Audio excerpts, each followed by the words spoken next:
Hello friends, आज की इस क्लास में हम लोग मैक्रो इकोनॉमिक्स पढ़ेंगे और ये हमारी मैक्रो इकोनॉमिक्स पे आईएसएलएम कर्व की फोर्थ और लास्ट क्लास होगी।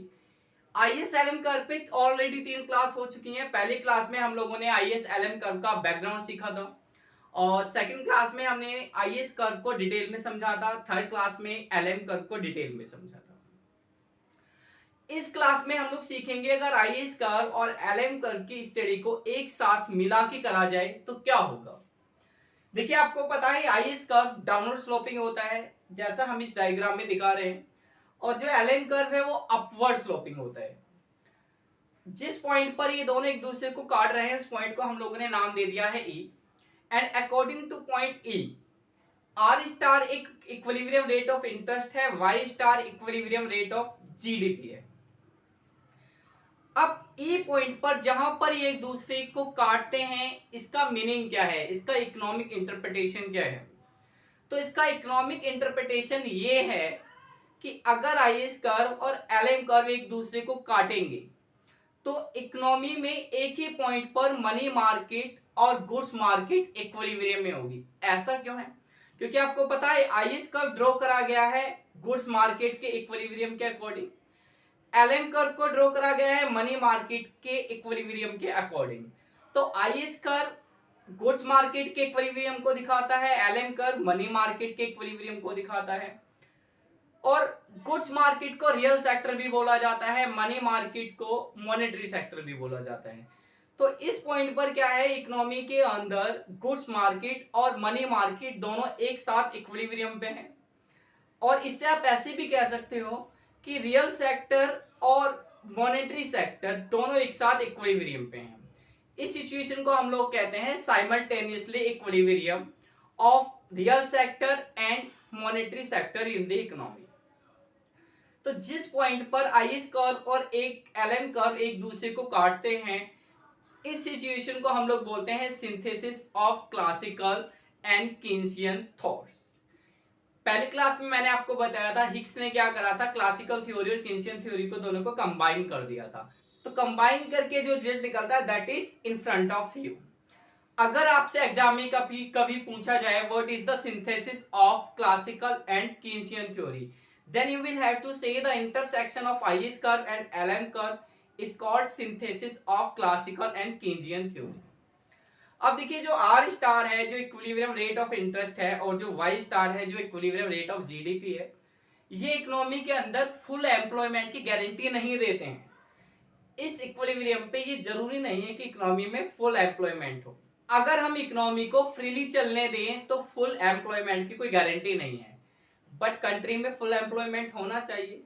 तो फुल एम्प्लॉयमेंट की कंडीशन को अचीव करने के लिए गवर्नमेंट के इंटरफेयर की जरूरत है। You can say there is a need of government interfere. Government को इंटरवेंशन करना पड़ेगा, there is need of government intervention. अब जब गवर्नमेंट इंटरवेंशन करेगी तो कैसे करेगी? एक होती है फिस्कल पॉलिसी, एक होती है monetary policy. Basically monetary policy को आरबीआई कंट्रोल करता है, जैसे हमारे देश में आरबीआई हमारा सेंट्रल बैंक है। तो हम फिलहाल ये मान के चलते हैं जो आरबीआई काम कर रहा है गवर्नमेंट के थ्रू काम कर रहा है, क्योंकि अल्टीमेटली कहीं ना कहीं जो गवर्नमेंट है, गवर्नमेंट का हर चीजों पे वर्चस्व होता है, गवर्नमेंट डोमिनेट करती है हर डिसीजन में। तो गवर्नमेंट फुल एम्प्लॉयमेंट को अचीव करने के लिए फिस्कल पॉलिसी भी यूज कर सकती है, मॉनेटरी पॉलिसी भी यूज कर सकती है। अब फिस्कल पॉलिसी क्या होती है? फिस्कल पॉलिसी के अंदर दो चीज होती हैं। गवर्नमेंट टैक्स में चेंज कर सकती है, गवर्नमेंट चेंज कर सकती है इसके अपने खर्चों में। Means according to fiscal policy government can interfere in the economy through changes in tax and through changes in government expenditure. अब बात करते हैं मॉनेटरी पॉलिसी। तो मॉनेटरी पॉलिसी में बहुत सारे टूल्स होते हैं, CRR, SLR, bank rate etcetera etcetera. But in this class the concern is not about the detailed theory of monetary policy। हम लोग ये मान के चलते हैं RBI can interfere in the economy to achieve full employment through money supply. RBI can change in money supply. Is it clear? तो पहली चीज तो ये हो गई, फुल एम्प्लॉयमेंट को अचीव करने के लिए गवर्नमेंट फिस्कल पॉलिसी का यूज कर सकती है, आरबीआई मॉनेटरी पॉलिसी का यूज कर सकता है। गवर्नमेंट फिस्कल पॉलिसी का यूज करेगी तो टैक्स रेट को चेंज कर सकती है, गवर्नमेंट एक्सपेंडिचर को चेंज कर सकती है। जब आरबीआई चेंज करेगा मॉनेटरी पॉलिसी को तो मनी की सप्लाई को चेंज कर सकता है।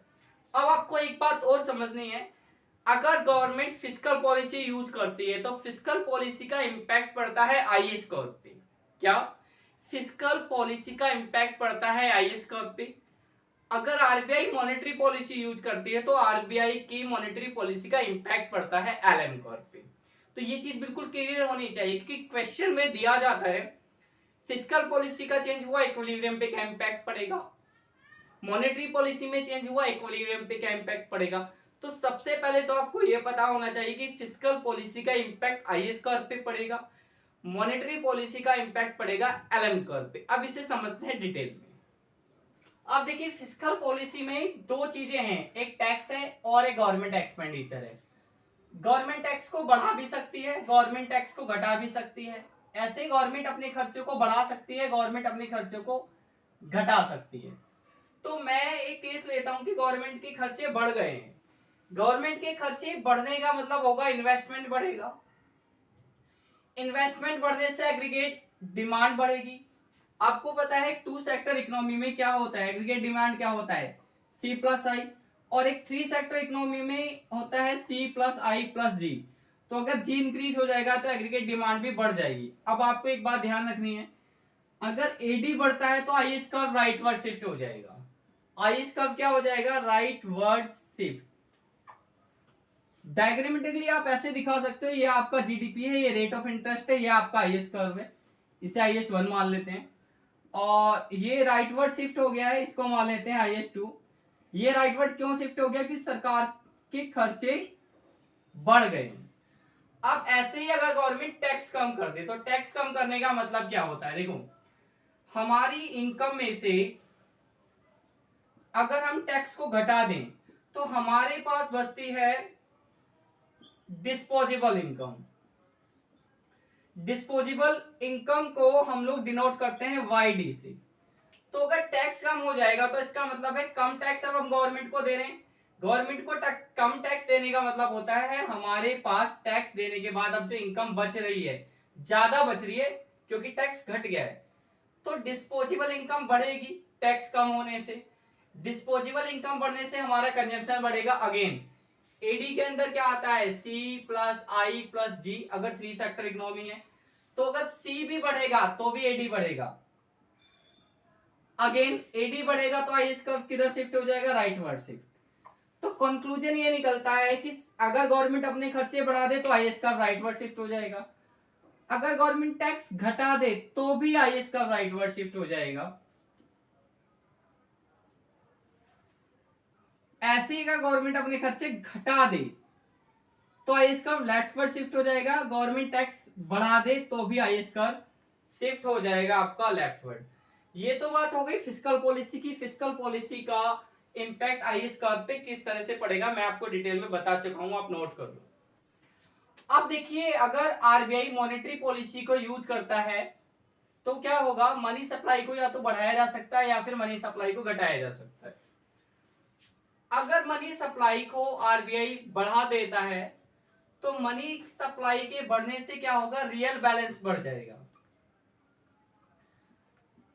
अब समझते हैं, देखिए कोई भी चीज जब ज्यादा होती है तो उसका प्राइस क्या हो जाता है, कम हो जाता है। इस टाइम अगर हम बात करें तो दिल्ली में आलू लगभग 10 रुपए किलो बिक रहा है। आज से 3 महीने पहले आलू बिक रहा था 40 रुपए किलो, 45 रुपए किलो, 50 रुपए किलो। क्यों, क्योंकि अब आलू ज्यादा हो गया, आलू की फसल आ गई है। तो अगर मनी सप्लाई बढ़ जाए तो जैसे आलू ज्यादा हुआ, आलू का प्राइस घट गया, तो मनी सप्लाई अगर बढ़ जाएगी तो मनी सब का भी प्राइस घट जाएगा। मनी का प्राइस क्या होता है, मनी का प्राइस होता है रेट ऑफ इंटरेस्ट। तो मनी की सप्लाई बढ़ने से रेट ऑफ इंटरेस्ट घट जाएगा। हमारी कंट्री में कोई भी जीडीपी का लेवल हो, जीडीपी का लेवल गिवन है फॉर एग्जांपल, तो गिवन जीडीपी के लेवल पे रेट ऑफ इंटरेस्ट क्या हो जाएगा, घट जाएगा। और इस केस के अंदर आपका जो एलएम कर्व है वो राइटवर्ड शिफ्ट कर जाएगा। एलएम कर्व क्या शिफ्ट कर जाएगा, राइटवर्ड। आपको पता है एलएम कर्व इस तरह से होता है, ये आपका एलएम कर्व है, ये राइटवर्ड शिफ्ट कर गया है। राइटवर्ड ये एलएम कर्व 1 है, ये एलएम कर्व 2 है। राइटवर्ड शिफ्ट किस लिए करा है, क्योंकि मनी की सप्लाई बढ़ गई है। ऐसे ही अगर मनी की सप्लाई घट जाएगी तो एलएम कर्व आपका शिफ्ट कर जाएगा लेफ्टवर्ड। तो हम लोगों ने ये देख लिया है फिस्कल पॉलिसी मॉनेटरी पॉलिसी का क्या इंपैक्ट पड़ता है यस एलएम कर्व पे। अब हम लोगों को क्या करना है, अब हम लोग एक ही डायग्राम में ये सारे इंपैक्ट समझने की कोशिश करेंगे।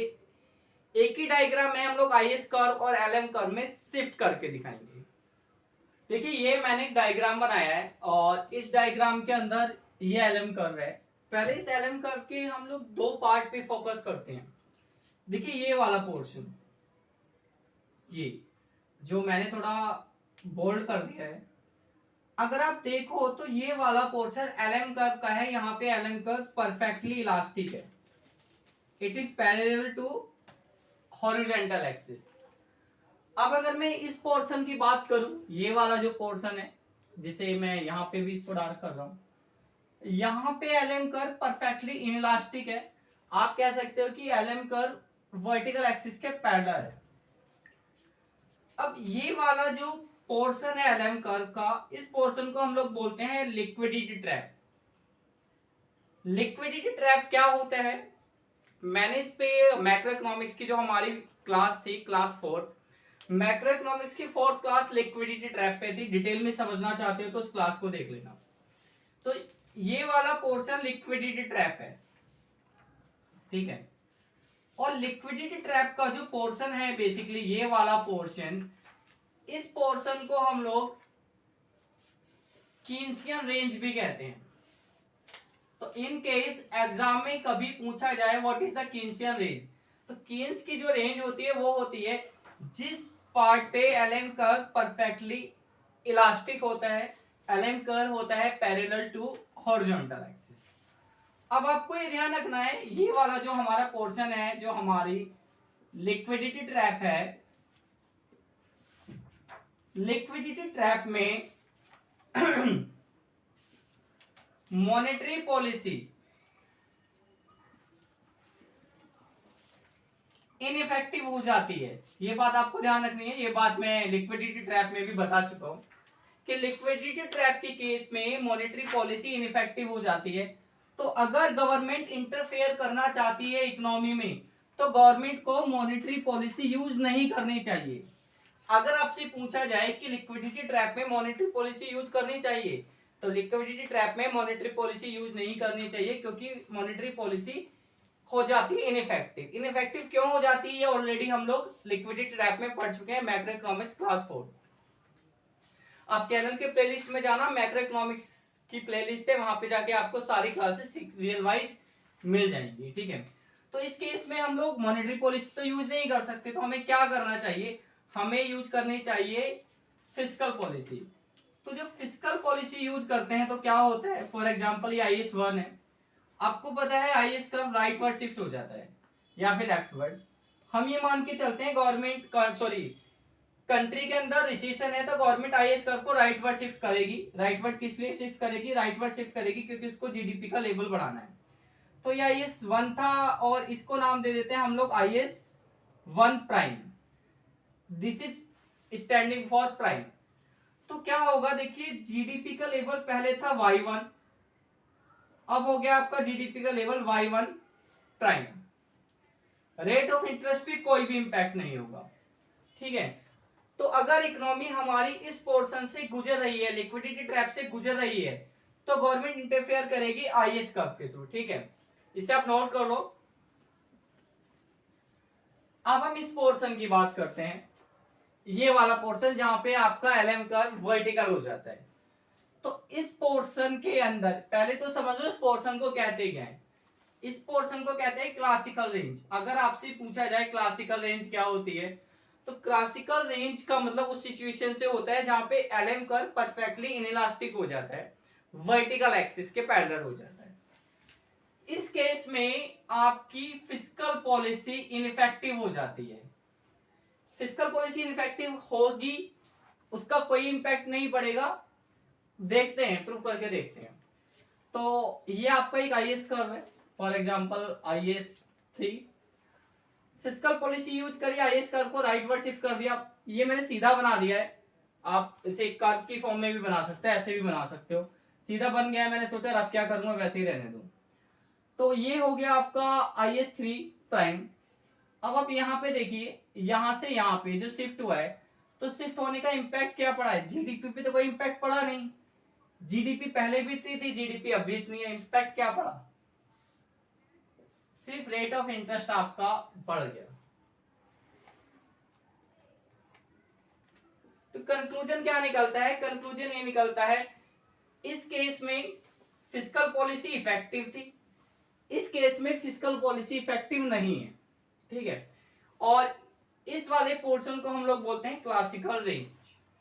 अब जनरली क्या होता है इकोनॉमी में, इकोनॉमी आपकी आमतौर पर किस पोर्शन में होती है, इकोनॉमी होती है आपकी आमतौर पर इस पोर्शन में। यह है फॉर एग्जांपल IS2।